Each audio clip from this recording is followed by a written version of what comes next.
Jadi ketika kita mendengar firman Tuhan, kita selalu akan mengatakan bahwa firman itu untuk saya. Bukan selalu mengatakan, oh itu firman cocok untuk teman saya, oh cocok untuk keluarga saya. Enggak, bukan untuk saya, enggak. Tapi seorang murid akan selalu menerima dengan terbuka.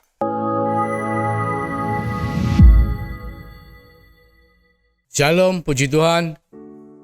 Kita akan masuk ke dalam renungan ibadah online pada hari ini. Mari kita satukan hati, kita berdoa. Terima kasih Tuhan Yesus untuk hari ini, untuk kesempatan kami boleh mendengar apa yang menjadi isi hati-Mu. Tuhan, kami rindu firman yang kami dengar boleh mengubahkan setiap daripada kami, untuk kami boleh mengerti, untuk kami boleh melakukan, sehingga kehidupan kami akan menjadi lebih baik. Karena kami percaya ketika firman-Mu menguasai kehidupan kami, maka apa yang telah Kau rancangkan dalam hidup kami boleh menjadi seperti yang Kau kehendaki. Terima kasih Tuhan, di dalam nama Yesus Kristus Tuhan, kami mengucap syukur, kami berdoa, urapi setiap daripada kami Tuhan, dalam nama Yesus, amin. Puji Tuhan, kita hari ini masuk ke dalam sesi terakhir dalam seri berakar. Jadi kita tahu bahwa kita semua harus berakar di dalam Kristus Yesus. Karena apa? Karena tanpa kita berfondasikan dalam Kristus Yesus, maka kita akan mengalami kesulitan untuk bertumbuh. Sama seperti sebuah pohon, ketika akarnya tidak mengakar dengan baik, maka pohon itu akan mengalami masalah dalam pertumbuhannya. Di dalam seri ini kita akan membahas mengenai pelipat gandaan rohani ya. Kalau kita bicara pelipat gandaan rohani itu bahasa sehari-harinya begini. Semisal kita tuh mengerjakan sesuatu, misalnya kita tuh businessman, tentunya kita ingin usaha kita atau bisnis kita tuh berhasil. Semisal kita itu ilmuwan, tentunya kita ingin menciptakan sesuatu yang membuat penemuan itu menjadi sangat berguna untuk kehidupan manusia. Nah, di dalam kerohanian kita sebagai anak Tuhan, sebagai orang Kristen, tentunya kita juga ingin supaya kerohanian kita ini berbuah, menghasilkan, dan ketika kita nantinya bersama-sama dengan Tuhan, kita selesai pulang bersama-sama dengan Tuhan, maka apa yang telah kita lakukan di bumi ini tidak sia-sia, saudaraku. Sama seperti kita bisnis, apa yang kita kerjakan dalam bisnis menghasilkan sesuatu yang baik. Seperti seorang dokter, ketika kita bisa menciptakan sesuatu yang baru atau menyembuhkan banyak orang yang mengalami kesakitan, itu adalah sesuatu yang positif. Demikian pula dengan pelipat gandaan rohani. Itu adalah arti makna daripada pelipat gandaan rohani. Mengapa kita harus melipat gandakan rohani? Kita tahu bahwa kalau kita lihat pada waktu Tuhan Yesus sebelum dia naik ke sorga, dia meninggalkan satu amanat agung di Matius 28 ayat 18 ya. Jelas sekali amanat agung itu untuk setiap daripada kita sebagai anak-anak Tuhan melakukan dalam kehidupan kita. Itulah sebabnya mengapa kita harus mengalami pelipat ganda rohani atau dikatakan sukses dalam menjadi anak Tuhan. Dikatakan di Matius 28 ayat 18, Yesus mendekati mereka dan berkata, "Kepadaku telah diberikan segala kuasa di sorga dan di bumi. Karena itu pergilah, jadikanlah semua bangsa muridku, baptislah mereka dalam nama Bapa dan Anak dan Roh Kudus, dan ajarlah mereka melakukan segala sesuatu yang telah kuperintahkan kepadamu. Dan ketahuilah, aku menyertai kamu senantiasa sampai kepada akhir zaman." Jadi ada dua pokok yang kita harus pahami dari amanat agung, yaitu pertama, kita harus menjadi murid ya. Setelah itu kita menjadikan semua bangsa murid. Jadi ada dua step, saudara. Ya, memang di sini yang disebutkan jadikan semua bangsa muridku. Tapi bagaimana kita bisa menjadikan mereka murid kalau kita sendiri tidak menjadi murid? Jadi otomatis stepnya dua. Satu, kita harus menjadi murid. Setelah itu kita harus memuridkan orang-orang yang lain. Nah, itu adalah yang Tuhan Yesus pesankan sebagai pesan terakhir atau amanat agung sebelum beliau itu naik ke sorga. Jadi ini satu pesan yang sangat penting, saudara. Jadi kalau kita berhasil menjadi murid dan kita berhasil memuridkan orang lain, itu adalah arti daripada pelipat ganda rohani. Jadi kalau kita bisnis, itu adalah kesuksesan bisnis kita. Kalau kita ilmuwan, itu adalah penemuan yang terbaik yang telah kita lakukan. Kalau kita orang Kristen, itu adalah hal yang Tuhan mau kita lakukan dalam hidup kita. Pertama, kita menjadi murid. Kedua, kita memuridkan, menjadikan orang lain murid. Bukan murid kita, tetapi muridnya Tuhan. Nah, bagaimana? Nah, pertanyaannya bagaimana kita bisa melakukan hal itu? Pertama, kita jadikan itu sebagai gaya hidup. Apa itu gaya hidup? Ya, kita memahami dulu bagaimana kita menjadi murid. Ya, setelah itu kita melakukan apa yang kita pahami. Jadi iman itu bukan hanya kita mengerti, oh ya, Yesus, aku beriman, percaya kepadamu sebagai Tuhan dan Juru Selamat. Tetapi kita tidak melakukan. Kita harus melakukan tindakan sesuai atau perbuatan sesuai dengan iman kita. Setelah itu kita membagikan. Kenapa kita harus membagikan, saudaraku? Nanti sebentar kita akan bahas. Karena tanpa kita membagikan, bagaimana kita bisa menjadikan orang lain murid? Amin. Dan setelah kita membagikan, kita melatih. Ya, melatih itu berarti apa? Kita bukan sekedar hanya membagikan, tapi kita bersama-sama dengan orang yang menerima bagian yang kita bagikan, kita latih mereka untuk menjadi murid.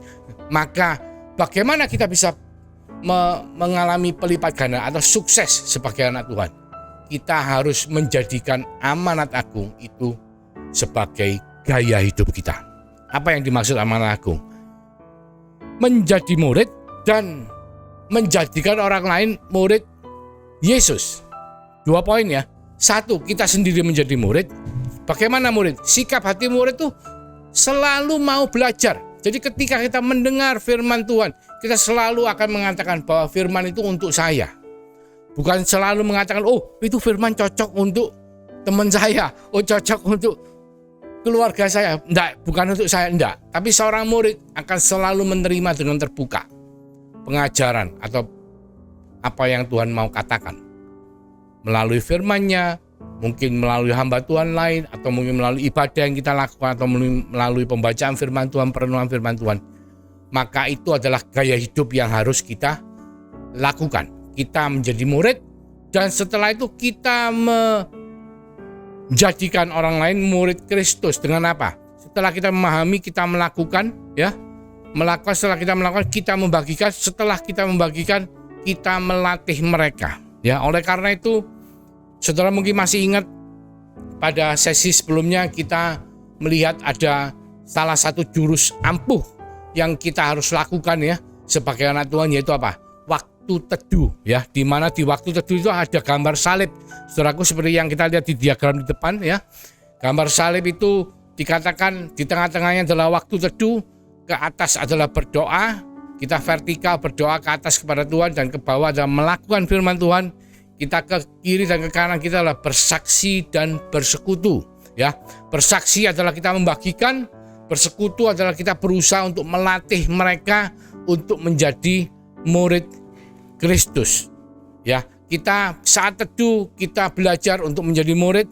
Kita berdoa kepada Tuhan, kita melakukan firman Tuhan, kita belajar untuk menjadi murid. Jadi jadikan itu sebagai sebuah gaya hidup, karena hanya dengan gaya hidup itu maka kehidupan kerohanian kita atau kekristenan kita akan berhasil atau berbuah ya. Tanpa kita melakukan sebagai gaya hidup akan menjadi sangat sulit. Kenapa kita harus melakukan amanat agung itu sebagai gaya hidup? Pertama, kita harus mengerti bahwa apa yang menjadi isi hati Tuhan adalah Tuhan ingin dan rindu bahwa semua umat manusia itu bisa bertobat. Kenapa kok tidak bisa? Ya, seharusnya bisa. Karena apa? Ketika mereka beriman kepada Yesus Kristus sebagai Tuhan dan Juru Selamat, maka firman Tuhan mengatakan mereka akan meroleh hidup yang kekal. Cuman kita semua tahu bahwa meskipun mereka mendengar berita mengenai keselamatan, tetapi tidak semua yang meresponi berita tentang keselamatan tersebut. Memang pengorbanan Yesus di atas kayu salib telah membuat satu jembatan yang membuat manusia itu bisa mengalami keselamatan. Tetapi tidak semua meresponi apa yang telah Yesus lakukan, sehingga tidak semua bisa terselamatkan. Tetapi kita harus mengerti bahwa Tuhan rindu supaya apa? Supaya semua boleh beroleh kesempatan untuk mendengar tentang berita baik atau berita Injil. Karena ketika murid Tuhan Yesus tanya kepada Tuhan, Tuhan, kapankah kesudahan daripada akhir zaman? Istilahnya, kapankah hari Tuhan itu akan tiba? Maka Tuhan menjawab di Matius 24. Dikatakan seperti ini, saudaraku. Ketika semua bangsa telah mendengar mengenai kabar keselamatan, bahwa ada keselamatan di dalam Kristus Yesus, maka pada hari itulah tiba keselamatan. Dikatakan semua bangsa. Jadi kita bicara semua bangsa itu pengertiannya seperti ini, saudara. Misalnya bangsa, suku bangsa ya, bukan bangsa dalam arti negara Indonesia, Singapura, Malaysia, ataupun Amerika, enggak. Tetapi suku bangsa. Saya katakan suku bangsa, mungkin suku Sunda, suku Melayu, suku Pakistan, suku India. Nah, itu suku bangsa. Jadi ketika setiap suku bangsa cukup satu orang mendengar mengenai berita keselamatan, berita Injil, bahwa ada keselamatan di dalam nama Kristus Yesus Tuhan yang telah mati di atas kayu salib, dan barang siapa yang beriman kepada Yesus Kristus sebagai Tuhan dan Juru Selamat, maka dia beroleh keselamatan.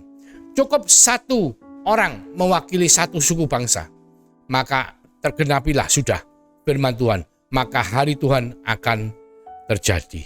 Jadi kita tahu di Yohanes 10 ayat 27 sampai 30, ya, sikap Tuhan terhadap umatnya adalah seperti demikian firman Tuhan. Domba-dombaku mendengarkan suaraku, dan aku mengenal mereka, dan mereka mengikut aku.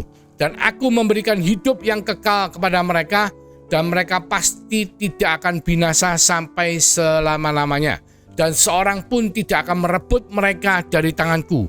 Bapakku yang memberikan mereka kepadaku lebih besar daripada siapapun, dan seorang pun tidak dapat merebut mereka dari tangan Bapa. Aku dan Bapa adalah satu. Jadi jelas, saudaraku, di ayat ini bahwa ada jaminan keselamatan, ya. Jaminan keselamatan kepada mereka yang percaya, mereka yang mengikut Yesus, domba-dombanya, diberikan jaminan keselamatan bahwa tidak ada siapapun yang bisa merebut mereka dari tangan Tuhan. Dan itu adalah jaminan keselamatan. Itu adalah sikap hati Tuhan. Itulah fakta yang Tuhan berikan melalui firman-Nya. Mereka pasti tidak akan binasa sampai selama-lamanya. Kata firman Tuhan, seorang pun tidak akan merebut mereka dari tanganku, kata Tuhan Yesus. Bapakku yang memberikan mereka kepadaku lebih besar daripada siapapun, dan seorang pun tidak dapat merebut mereka dari tangan Bapa.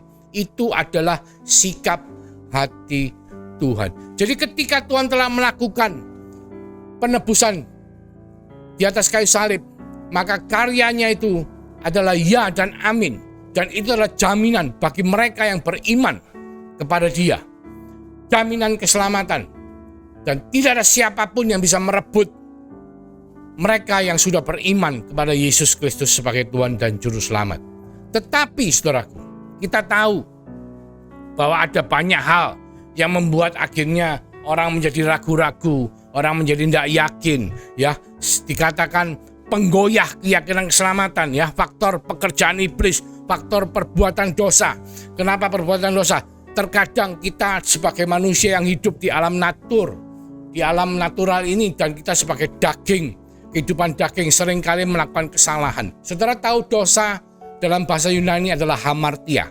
Hamartia itu adalah arti ketika kita luput dari sasaran. Jadi contoh yang paling jelas, simpel adalah ketika saudara tahu bahwa kursi diciptakan untuk sebagai kita duduk, alat untuk kita pakai sebagai duduk. Tetapi terkadang kita memakai kursi itu untuk alat kita naik seperti tangga, saudara. Mungkin kalau kita mau membenarkan lampu yang putus, kita mau mengganti lampu, kadang-kadang kita ngambil kursi, saudara. Kita pakai untuk istilah apa? Ance-ance ya, supaya apa? Supaya kita bisa mengganti lampunya. Bisa berhasil, bisa. Tetapi itu dalam bahasa Yunaninya itu hamartia atau apa? Dosa.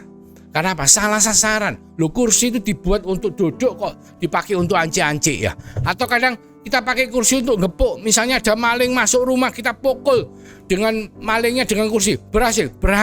Tetapi itulah hamartia atau dosa. Nah, seringkali dalam kehidupan kita di bumi, di dunia ini, kita melakukan apa yang dikatakan dosa atau hamartia.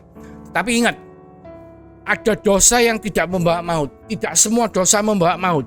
Jadi ketika dosa itu tidak membawa maut, tetapi kita tidak yakin akan perbuatan kita, maka iblis akan membuat kita menjadi goyah, membuat kita merasa seakan-akan kita tidak mempunyai jaminan keselamatan di dalam Tuhan.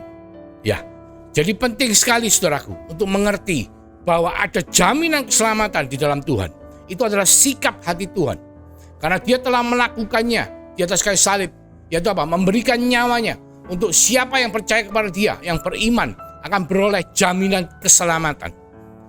Dan dia hanya perlu sekali, saudaraku, untuk menebus dosa. Bukan setiap kali kita berdosa, Yesus harus naik ke atas kayu salib untuk menebusnya di atas kayu salib. Tidak, saudaraku. Sekali untuk selama-lamanya. Faktor yang ketiga, karena kita belum menjadi anak, sehingga apa? Kita tidak mengerti. Ya, dikatakan kenapa kita harus menjadi murid. Kita harus menjadi murid supaya kita mengerti, supaya kita mengalami kelahiran baru di dalam Dia. Karena kita harus berakar dalam Kristus Yesus. Dan kita harus percaya bahwa meterai Roh Kudus yang telah membuat kita mengalami kelahiran baru akan menyertai kita selama-lamanya. Yang memampukan kita untuk menjadi murid yang benar dan baik. Dan memampukan kita untuk memahami, memampukan kita untuk melakukan, memampukan kita untuk membagi, memampukan kita untuk melatih orang lain menjadi murid Kristus. Ya, jadi penting sekali saudaraku untuk menempatkan Kristus sebagai Tuhan, teladan, tujuan dari kehidupan kita. Dengan urapan penyertaan meterai Roh Kudus yang menyertai saudara dan saya sebagai anak-anak Tuhan yang lahir di dalam Roh Tuhan, maka saudara akan mengalami kelahiran baru. Maka kita semua akan melakukan apa yang Tuhan mau kita lakukan. Sebagai gaya hidup kita adalah melakukan amanat agung. Di mana amanat agung itu membuat kita menjadi anak-anak Tuhan yang berhasil. Ya, seperti bisnismen yang berhasil dalam bisnisnya, kita menjadi anak-anak Tuhan yang berhasil dalam apa yang Tuhan mau kita lakukan dalam hidup kita. Menjadi murid Kristus dan menjadikan orang lain murid-murid Kristus. Saya mungkin sedikit berbagi ketika saya mengalami kelahiran baru pada tahun 2007, saudaraku. Saya mungkin sudah Kristen dari kecil ya, dari TK saya sekolah di sekolah Kristen, tapi bukan berarti saya mengalami kelahiran baru. Saya mungkin beragama Kristen. Cuman agama tidak cukup, saudara. Saudara harus mengalami kelahiran baru. Nah, bagaimana saudara bisa mengalami kelahiran baru? Saudara harus menjadi murid Kristus. Saudara harus belajar. Ya, bagaimana belajar? Saudara membaca firman. Saudara mengalami saat teduh, saudara berdoa. Saudara merenungkan firman Tuhan. Saudara melakukan firman Tuhan. Saudara bersekutu. Saudara bersaksi. Dalam proses itu, saudara, maka Tuhan melalui Roh Kudus yang telah dimeteraikan dalam kehidupan saudara akan memampukan saudara untuk menjadi murid, akan memampukan saudara untuk berakar dalam Kristus, akan memampukan saudara untuk bertumbuh. Tuhan mengizinkan saya mengalami banyak fase dalam kekristenan saya, di mana ketika saya mempunyai kerinduan untuk melayani, saya mulai belajar ya. Saya belajar di pendalaman Alkitab di sebuah gereja. Setelah itu Tuhan izinkan saya terus belajar, membuat saya mengalami kerinduan untuk membaca firman Tuhan ya. Bahkan ketika saya selalu mencari ibadah setiap harinya, saya selalu mencatat surah firman yang saya dengarkan. Mungkin pertama-pertama saya tidak mengerti, saya mencatat dan saya membaca ulang. Saya tanya kepada teman-teman atau istilahnya orang-orang yang mungkin saya anggap pada waktu itu lebih rohani daripada saya. Saya tanya dan saya mendengar banyak khotbah dari YouTube, dari rekaman-rekaman khotbah daripada hamba-hamba Tuhan yang khotbahnya baik ya, Dan Tuhan membawa saya sampai akhirnya saya mengalami sekolah, saudara. Sekolah di sebuah sekolah teologi. Dan ketika Tuhan mengizinkan saya mendapatkan proses pemuritan itu semua, bukan hanya sekedar hanya belajar teori, tapi Tuhan membuat saya kumpul atau bersekutu dengan hamba-hamba Tuhan yang akhirnya menjadi mentor-mentor saya. Ya, dari waktu ke waktu Tuhan membawa saya mengalami perubahan persekutuan ya dengan orang-orang yang berbeda, sehingga Tuhan mengizinkan saya untuk bertumbuh di dalam Dia. Dan akhirnya Tuhan pakai saya untuk membagikan, untuk bersaksi ya, untuk menjadi pengajar, bahkan menjadi dosen di sebuah sekolah teologi, di mana saya merasa bahwa semua ini bukan semata-mata karena saya bisa, enggak, tapi karena Tuhan yang telah memeteraikan Roh Kudus dalam hidup saya, yang memimpin menuntun saya, sehingga ketika saya mau, saya hanya mengatakan Tuhan saya mau, maka Roh Kudus akan memampukan saya, juga saudara, untuk bisa, kalau dikatakan pelipat ganda rohani adalah keberhasilan di dalam pelayanan. Dikatakan kalau kita bisnis, kita akan mengalami kesuksesan dalam bisnis kita, maka Tuhan rindu supaya saudara dan saya bisa mengalami kesuksesan dalam fungsi kita sebagai anak Tuhan. Pelipat gandaan rohani. Bagaimana kita bisa berbuah, baik untuk diri kita sendiri maupun berbuah untuk menjadikan orang lain menjadi murid-murid Kristus. Oleh karena itu, saudara, sesi ini kita akan akhiri dengan berakar di dalam Kristus, dan kita melakukan saat teduh kita sebagai gaya hidup kita, di mana gaya hidup itu jelas sekali dikatakan bahwa kita harus menjadi murid Kristus sampai kapanpun. Tidak peduli saudara sudah mungkin gelar S3 atau S4 sekalipun, saudara juga masih tetap menjadi murid Kristus. Karena kita adalah selama-lamanya pengikut Kristus atau murid Kristus, dan kita harus menjadikan itu sebuah gaya hidup, dan juga memuridkan atau menjadikan orang lain, bangsa-bangsa, menjadi pengikut atau murid Kristus. Hanya dengan itu, saudara, maka hidup saudara dan saya boleh berbuah di dalam Tuhan, atau kita mengalami pelipat gandaan rohani.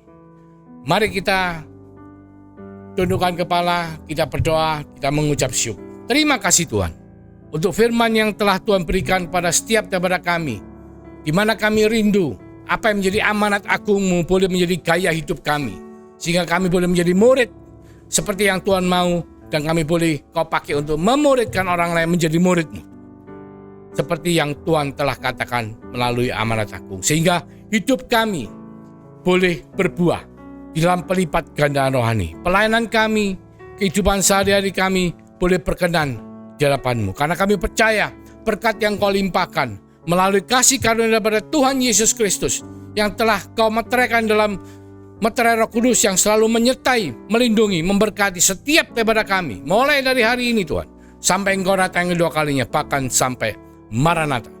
Di dalam nama Yesus Kristus Tuhan, kami yang percaya sama-sama mengatakan haleluya, amin. Tuhan Yesus memberkati.